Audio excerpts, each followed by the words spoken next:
এসে খুব তাড়াতাড়ি ডিনার প্রিপারেশন করে নিতে হবে। একটু তৈরি করা ছিল আর খুব তাড়াতাড়ি একটু বানিয়ে নেব হেলদি আর চটজলদি চিকেন মিনি কাবাব। চিকেন কাবাবের এই প্রিপারেশনটা করতে গেলে লাগবে গ্রাউন্ড চিকেন। গ্রোসারি থেকে কেনা গ্রাউন্ড চিকেনের ছোট দুটো প্যাক, তার সাথে মিশিয়ে নিয়েছিলাম বিহারি কাবাব মশালা আর রোগান জোস মশালা। এরপর জিঞ্জার গার্লিক পেস্ট, একটুখানি গ্রিন চিলি পেস্ট আর তার সাথে একটু কেপার্স মিশিয়ে নিলাম। তারপর ওর মধ্যে স্প্রিঙ্কল করে দিলাম লেমন পেপার সিজনিং আর একটু অরিগানো লিভস।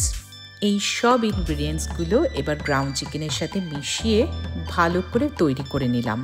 আর তারপর একটা অ্যালুমিনিয়ামের ট্রের মধ্যে একটুখানি অয়েল স্প্রে করে নিলাম। এবার ওই মিক্সচার থেকে রাউন্ড শেপের ছোট ছোট চিকেনের কিমাগুলো তৈরি করে ট্রের মধ্যে দিয়ে দিলাম। এবার ওই ট্রেটা উইথ দ্য চিকেন কিমা, যেটা এবার তৈরি হতে চলেছে, ওভেন ঢুকে গেল। আমি ব্রয়েলে সেট করে নিয়েছিলাম হাই টেম্পারেচারে।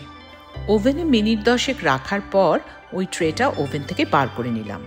ওভেন থেকে বার করা ওই মিনি চিকেন কাবাব অলমোস্ট তৈরি। এবার গ্যাসে সামান্য তেলের মধ্যে ওই চিকেন মিনি কাবাব একটু নেড়ে নিলাম।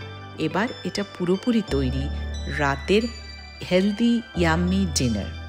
এই মিনি চিকেন কাবাবের সাথে আর তৈরি করা ছিল কিনোয়া, একটু মুগের ডাল আর তার সাথে জুকিনি আর আলু দিয়ে একটু টোফু দিয়ে আরেকটা হেলদি ডিশ।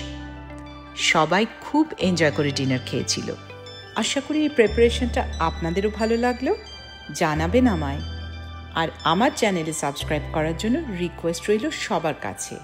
আবার খুব শিগগিরই দেখা হচ্ছে। নমস্কার।